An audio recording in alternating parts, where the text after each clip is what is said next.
Rekoh ja da ću na čitanje, ali neću još, pošto tu imamo da predstavimo još neke jako lepe stvari, pa onda kad sve to zaokružim i podelim sa vama, onda ja na čitanje, a vi isto bih vam preporučila. Još jedna knjiga, ali ne samo knjiga, i nećemo pričati sada samo o knjizi, doduše, ni jedan razgovor o knjizi nije razgovor samo o knjizi. Uvek iza toga i oko toga postoji sijaset nekih drugih stvari. Današnji vaš i moj gost, Stefan M. Mladenović. Sad ja kako bih ga... Kod mene sve neki multikulturalni, multifunkcionalni umetnici. Ne može da vas čovjek svrsta ni u jedan kalup. I glumac, i pisac, i scenarista, i svašta nešto. I čovjek o kome se više zna, čini mi se, tamo negde u belom svetu nego što se zna kod nas. Dobar dan, Stefane. Dobar dan. Dobrodošao. Hvala, bolje te našao. Je li to usud umetnika na ovim prostorima da nikad pop u svom selu ili da uglavnom se negde lepše priča o umetnicima, odnosno svuda se lepše priča o umetnicima nego tamo odakle su? Iskren da budem, usud u Republici Srbiji biti umetnik je zaista jedan veliki zadatak. Samo da ne govorimo o pronalaženju sebe u smislu posla, da može čovjek da preživljava od onog čime se bavi. Ali ne samo da se preživljava, ja mislim da je umetniku pre svega najbitnije da ono o čemu govori, da pomogne, bar gledam iz mog ugla. I ja se trenutno živim u Madridu, studiram filmsku režiju, master filmske režije i evo došao sam da vas obiđem, da posjetim i da uradimo jednu malu promociju onoga što trenutno radim. Sad, šta je to što ti trenutno radiš? Naši gledalci ovde vide knjigu, ali ja kažem, nikad knjiga nije samo knjiga, a ova posebno, je li tako? Tako je. Ovo je moja prva knjiga. Uzor mi je španski reditelj Pedro Almodovar, koji je sa svojim...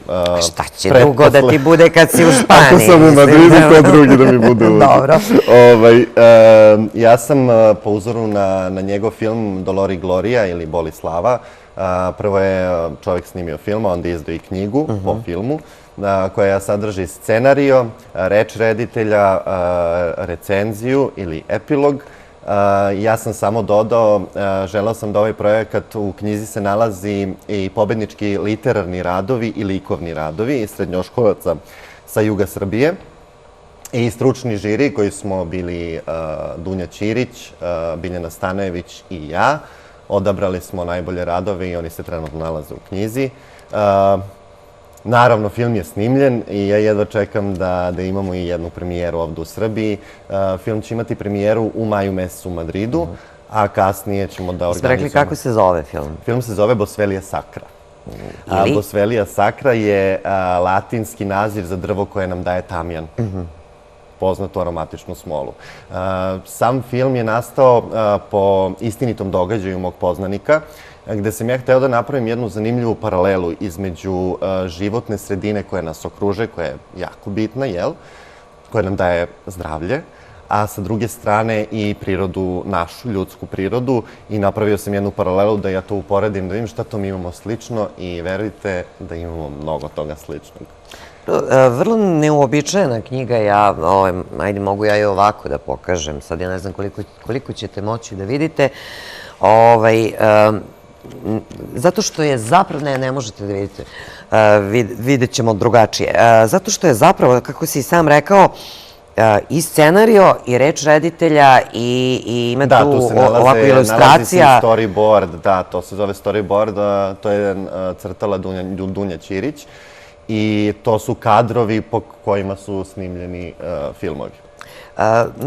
Nisi ti sam u celoj ovoj priči, ovde vidim još dvoje niških umetnika. Tako je, moje divne kolege, Dragana Jovanović koja igra u filmu Lik spomenike Anđelić, Dejan Gocić koji igra igumana Pitija, imamo Dudu Buržujku koja je radila i autorsku jednu pesmu za sam film i ona je specijalna gošća filma, Uroš Milojević koji igra iskušenika Filipa, koji nam igra u predstavi Neki to vole vruće, ko nije išao da pogleda. Ko nije išao, evo da sada, dobro.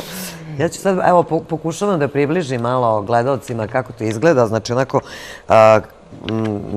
sasvim neuobičajeno za naše, možda, Pa ja naše pojmove. iskreno, bez imalo skromnosti ću da kažem da Dobro, je sad možda vidite ovo prva ilustraciju. knjiga koja je objavljena kod nas, a da je takvog tipa. Evo, Dragana i mene. Evo Dragana Jovanović i Stefan. Da, još jedna ovako vrlo interesantna fotografija, ne znam koliko to može da se vidi. Da, na može filmu da se je vidi. dosta ljudi radilo. Ja moram da napomenem, eto, baš taj moj jastuk koji se vidi trenutno, da približim publici, to je kostim od cveća koji je radila naša divna dizajnerka Jelena Dimitrijević. Dobro, ti si baš uspeo da okupiš Imamo izuzetno kvalitetne Jeste. saradnike. Ja sam jako ponosan što je u celom filmu učestvovala niška ekipa, da tako kažem, da su sve to naši eminentni umetnici i ja sam im ovom prilikom beskrajno zahvalan. Dobro, može li knjiga bez filma ili mora ipak prvo da se pogleda film pa onda da se Pa dobije? ja preporučujem da se prvo čita knjiga, onda da se pogleda film. A prvo da se čita knjiga? Da. Aha, dobro, Da. znači ja ću da krenem na To je pravi. ono kao što knjige su uvek bolje od filma. Dobro, Kao- ja ću da krenem na pravi način, dakle prvo knjiga pa onda film. Kažeš, eto, u Španiji si, koliko si već dugo tamo? 6 meseci. 6 meseci. Nekako si sa tom Španijom poprilično povezan, čini mi se, ne samo ovih 6 meseci, već i od ranije. Jesam još kad sam imao 12 godina, da. Sve je počelo sa latinoameričkim serijama koje su imale ekspanziju 90-ih i 2000-ih kod nas. I ja sam zavoleo taj španski jezik zahvaljujući njima. To je glumici Barbari Mori, da budem precizan. I počeo sam da učim taj jezik samouk, samo slušajući i čitajući njene intervjue i nekako, eto, desilo se da sam pronašao sebe. Nekako smatram da sam možda u prošlom životu, eto, bio neki Španac. 3 puta sam živeo tamo, što bi rekao Balašević, ili Baš tako? Ali nekako i ono što si radio u nekim prethodnim godinama se opet negde i kroz špansko tržište provlačilo. Tako je. Odnosno, čak više kroz špansko nego kroz naše, čini mi se. Upravo. Ja sam diplomirao 2014. Završio master posle toga i onda sam odlučio da ne budem, nekako biti glumac je da si kao jedan kaputić koji je okačen na čeviluk i ti čekaš da te neko po potrebi uzme i obuče. Smatram da sam samo mogao da sedim i da čekam i da se ništa ne dešava jer može da dođe nekada, možda i nikad. I onda sam odlučio da uđem u neku vrstu, nazovimo to produkcijom, gde producent sam sebi stvara prilike. I onda sam ja odlučio da napravim nešto što možda niko nije ovde, a to je da snimim svoj prvi film na španskom jeziku, dobio autorska prava, on se zove Quiero decirte, trenutno na YouTube-u broji oko 190.000 pregleda. Dobio sam nagrade za taj film i tu je sve počelo kada me je prvi put selektovao festival iz Madrida baš. I ti si onda obišao oko 10-ak festivala, 10-ak zemalja, više od 10-ak, da, prosto sa španskim. Prosto je stvarno bilo neverovatno, zato što, evo da budem iskren, taj film je snimljen sa 10 evra. I kada se krenulo sve da se dešava, ja sam bio nekako baš potpuno iznenađen i u šoku i onda ako može ovako, hajde da nastavimo da probamo nešto teže. Onda je došao sledeći film gde me je podržala i španska ambasada iz Beograda, gde sam napisao scenario i odigrao 7 likova na španskom jeziku. Radi se o seksualnom zlostavljanju i o načinu na koji se žrtve suočavaju sa svim tim što im se desilo. Upravo tako, da. Kažeš, kažeš, odigrao si 7 različitih likova. Koliko sam ja mogla nešto da proguglam, pronađem, radi se o psihoterapeutu koji jednostavno kroz svoje klijente preživljava i proživljava neku svoju ličnu dramu. I ti si i sve te klijente, sve te negde skinuo 7 različitih likova, jedna vrlo bolna tema, a tema bez obzira što je 21. vek sa kojom se pa na ovim područjima, ne znam da li se igde i na nekim drugim područjima ljudi lakše nose sa tom temom, ali jednostavno vrlo teško za priznati, vrlo teško umetnički za izvesti, ajde da manemo to što je na španskom jeziku, ajde, to smo apsolvirali da Da, ti ide. zašto je to tako? Ali prosto i tebi kao autoru i tebi kao umetniku, koliko je bilo teško i nositi se sa takvom jednom temom, pritom sa plejadom različitih likova koje si morao da izneseš i da svako... Meni je to divno pitanje. To je kako si se nosio sa tim. Imao sam preveliku želju da govorim o nečemu što smatram jako bitnim, što ljudi su vrlo uplašeni da govore o tome, pogotovo oni koji to preživljavaju, jer živimo u nekoj sredini koja je jako čudna u poređenju sa Madridom. Mi je jako čudna, zato što ako se govori, onda si ti kriv što se to desilo. A baš je vice versa ili obratno. To se dešava baš od onog od kog dolazi, od počinioca tog zločina. Da, ovde smo uvek nekako, da li zbog tradicije, da li zbog nekog našeg folklora ili ne znam, nekog pogrešnog načina vaspitanja, kako god, naučeni da se ćuti i da se krije. Da ono što se desi u kući, ako je to porodično nasilje, treba da ostane... Što je potpuno pogrešno. Da, treba da ostane u kući. Da, ako ti se nešto loše desilo, ćuti, jer ti si kriva, jer si ti to isprovocirao ili isprovocirala i nikako da izađemo iz tog nekog balkanskog miljeja, iz tog nekakvog kruga balkanskih predrasuda. Bude tu i tamo. Upravo zato sam, ovo što si sada upravo mnogo lepo rekla, ti si kriv ili kriva. Zato sam ja uzeo i film nazvao Louis Lek, Nije tvoja krivica.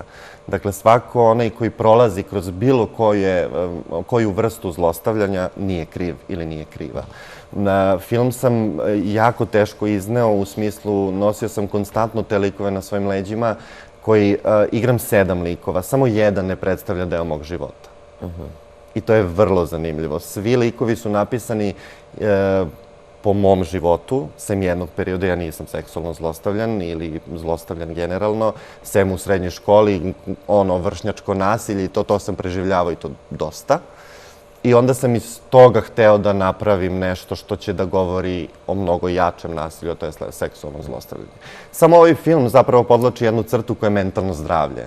To je ono što je najbitnije i što mislim da je baš treba da se održava. Prvo kažeš, različiti su nam mentaliteti, mi sad kao volimo da mislimo da smo mi tu nešto sa južnjacima po temperamentu slični, pa ne znam, volimo da se poredimo sa Španijom, sa Italijom. I vrlo smo slični, mogu ti reći. Da, ali po tome možda, ali evo, sam kažeš da po nekim drugim stvarima se i tekako razlikuju, da su kod njih prosto ljudi osnaženiji da govore o svojim problemima, da nisu uvek i nužno deklarisani, žigosani, etiketirani kao žrtve, odnosno kao krivci. Upravo, ili diskriminacija, na primjer, koju ja iskreno moram da navedem možda jedan banalan primjer, ali u Madridu, dok se vozim samo metrom, je meni jako čudno, tačno se vidi da ja dolazim sa strane, zato što u tom istom metrou mogu da pronađem plejadu likova koje mogu sutra da primenim, a to je, na primjer, da ne znam, uđe muškarac obučen sa štiklama, nalakirani nokti, našminkan, gde niko ne obraća pažnju. I onda samo pomislim, čekaj, da sam sada u Nišu i da je taj isti čovek samo prebačen u neki autobus Niša Ekspresa, na primjer, šta bi se desilo? Dobro, da, šta bi se desilo? Šta bi se desilo? Onda kao da pomišljam da napravim tu jednu paralelu možda, da napravim neki novi film ili napišem scenariju, to je vrlo zanimljivo. Ne znam kako bi uklopio to u naš mentalitet i u naše neprihvatanje različitosti. Mislim da je prosto negde kod nas generalno najveći problem, zato što mi volimo tako da se busamo u prsa i volimo da pričamo o tome kako smo širokih shvatanja. Jedina stvar koju bih voleo da nekako povučemo od njih i... To, prihvatanje različitosti, dati za pravo ljudima da budu ono što jesu. Da nose šta hoće, da budu šta hoće. Da vole kog hoće, da se ponašaju kako hoće, ako ne ugrožavaju time, naravno, nekog drugog. Pa dobro, treba će vekovi na ovim prostorima, ali je mnogo bitna stvar da se o tome priča i mnogo je bitna stvar da se negde različitosti bilo kog tipa prosto infiltriraju u ovo naše vrlo zatvoreno društvo, da negde na njih počnemo da gledamo kao na sasvim svakodnevnu pojavu i to nema tu više podele na normalno i na nenormalno. zaista bilo divno. To bi bilo divno, samo bojim se da ovde kod nas malo treba vremena da prođe. Mislim, ovaj film na kraju krajeva kao i knjiga upravo govore o tome. Mislim, dosta ljudi mi je reklo da sam vrlo hrabar, što ne smatram nekom hrabrošću, samo sam hteo da kroz svoj umetnički izraz prikažem jednu priču koja se zaista desila bukvalno na teritoriji Republike Srbije, a to je deo LGBT populacije koji se odigrava u pravoslavnoj crkvi. Misliš da, sad opet kad govorimo o predrasudama, misliš da neće naići na... Ja pretpostavljam da će ovaj film biti zabranjen. Pretpostavljam da će ovaj film biti zabranjen, to najiskrenije mislim. Zato što nismo mi spremni za ovako nešto. I verujem da će bolje proći van granica ove zemlje nego što će ovde, ali dobro, u suštini bitno je da se priča. Jasno, u svakom slučaju svaka informacija je dobra informacija. Svaka informacija, kad god se priča o nečemu, što god se više bude pričalo, pre će negde postati društveno prijemčivo i prihvatljivo. Toliko smo dugo ćutali o porodičnom nasilju, možda, ajde da krenemo tuda, pa su onda krenule priče, pa su krenule prijave, pa je onda došlo do toga da se i zakon promeni, pa da jednostavno sada mnogo više žena osnažuje da prijavi. Jednostavno, od nečega što je bio jako veliki tabu, smo došli do toga da postaje društveno prihvatljivo, čak negde uz aktiviste i poziv na prijavu, kao i poziv na prijavu seksualnog zlostavljanja, preko društvenih mreža, preko raznih platformi. Ja mislim da mi možemo mnogo da promenimo samim time, da se sve te teme da izlaze na površinu i da se govori o tome. Mislim da velikog uticaja može da... Pa upravo, pomalo pa neka malo ovako bude. Upravo tako. Mislim, eto, 70-ih i 80-ih imamo, treba da budemo ponosni na našeg Želimira Žilnika, naš Nišlija, koji je napravio jedan film o transseksualcima još 70-ih i 80-ih, pa je čovjek dobio Zlatnog medveda na Berlinalu. Možda i ovo nešto. Možda i ovo, dobro. Tako je. Preno što zabranje, ako zabranje, gde ćemo moći da vidimo, kako ćemo moći da vidimo? Iskreno se nadam da ćemo premijeru da organizujemo na leto. Još uvek ne znam gde i kada i kako, ali sa velikom srećom ću to da napravim. Da, pričaj, ja sam pronašla Uroša, Uroša i Dudu Buržujku. I Dudu Buržujku, dobro. Tako je. I mislim da će biti na leto premijera ovde, pre toga ćemo ići na internacionalne festivale gde nas budu selektovali i to je to. A knjigu svakako mogu, oni koji su zainteresovani, mogu da je poruče putem našeg Instagram profila zvaničnog za Bosvelija Sakra film, kao i putem maila bosvelijasakrafilm@gmail.com. Sad, bilo bi dobro da recimo na promociji, odnosno na premijeri filma, na nekim prvim projekcijama, postoji mogućnosti da se kupi knjiga, znaš, ono, pa objediniš dva u jednom. Tako je, ja bih voleo da napravim promociju knjige, a posle promocije da pogledamo svi zajedno film. To bi bilo idealno. Bilo bi divno. Dobro, kako u Španiji?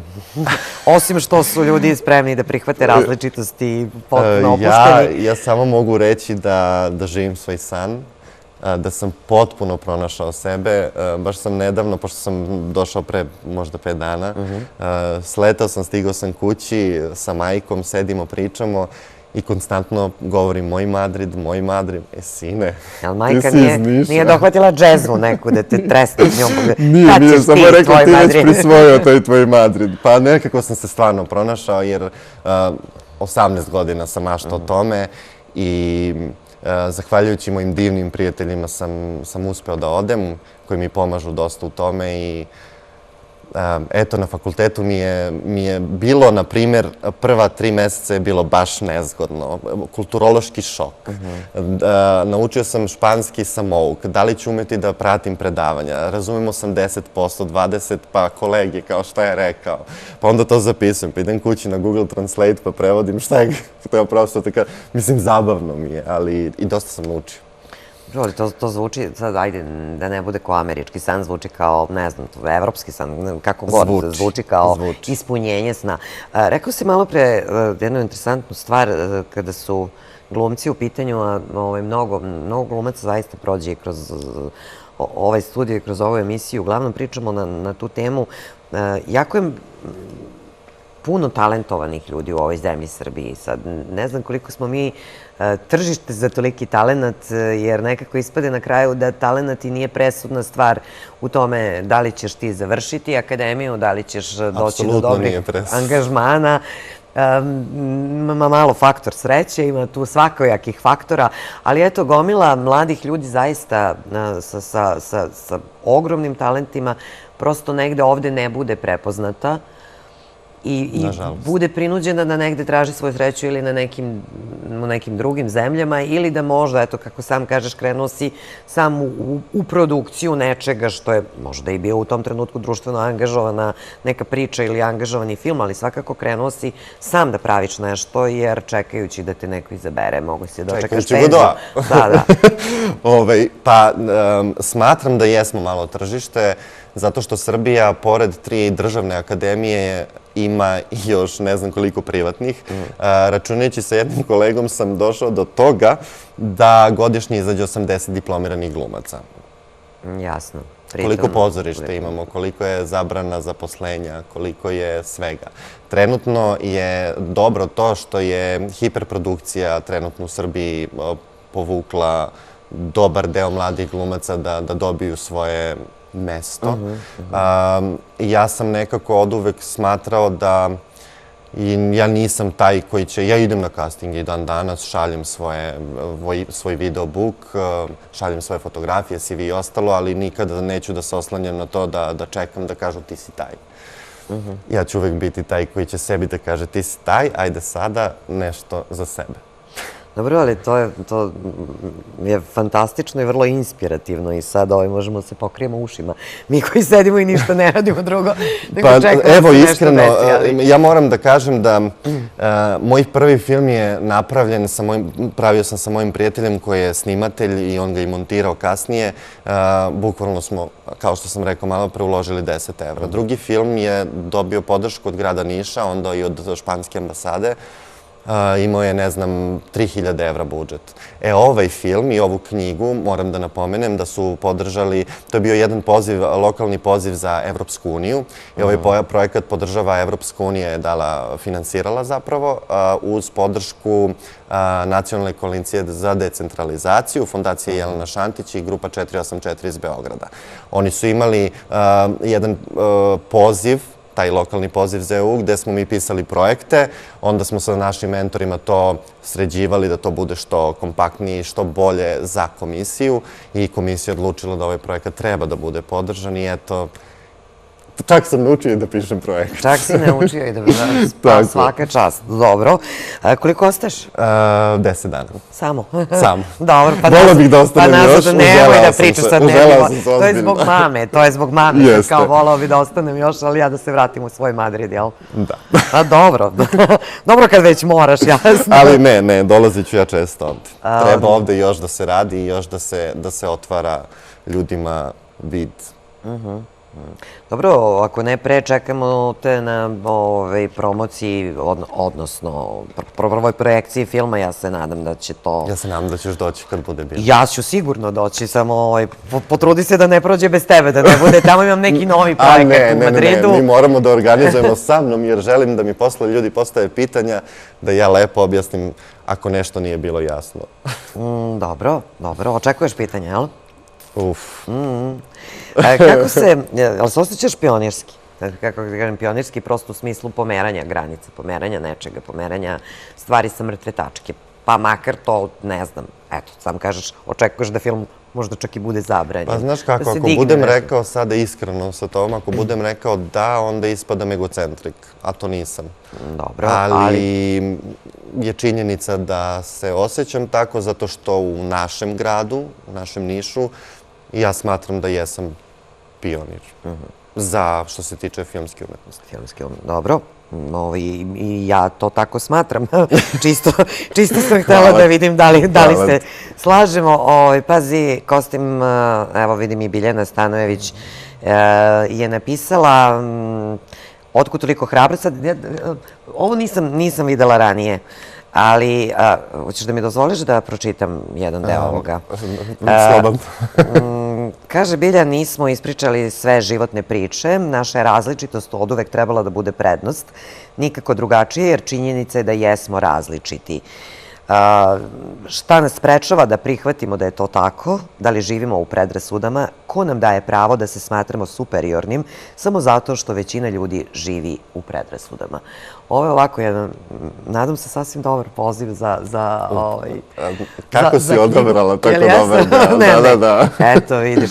Dakle, kako je reče da se izgovara? Bosvelija sakra.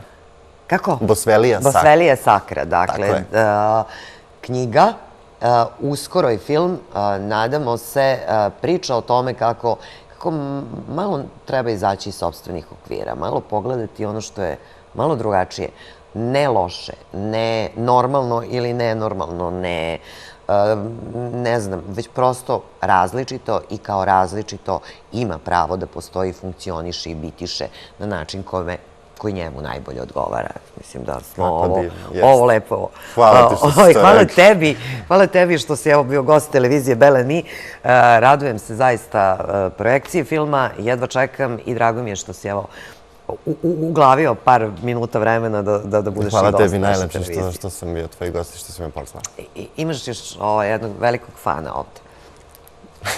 Tako, ja ću da se hvalim posle i da pričam svima kako je Stefan bio naš gost. Hvala vama, poštovani gledalci. Ovim ćemo i završiti naše današnje druženje. Ja zaista mogu da vam kažem samo ono što sam rekla na početku. Dakle, kakve god bili spoljašnji faktori, koliko god bilo loše, ružno, vreme u kome živimo, sivilo, sumorno, ovakvo, onakvo, sve su to spoljašnji faktori na koje baš i ne može mnogo da se utiče. Ono na što može da se utiče ide iznutra, a to kad krene iznutra, to iznutra se puni nekom dobrom energijom, nekom dobrom baterijom, nekom dobrom knjigom, nekim dobrim filmom, nekim malo možda drugačijim pogledom na svet, kad shvatite da niste samo vi u pravu, već da ovaj svet može da se gleda iz mnogo šire perspektive nego što je naša. Pa eto, recimo, ajde da malo pogledamo svet drugačijim očima ili jednostavno raširimo samo perspektivu. Svi ćemo biti srećniji. Hvala vam što nas pratite, ostanite uz Bele Mi. Prijetan dan.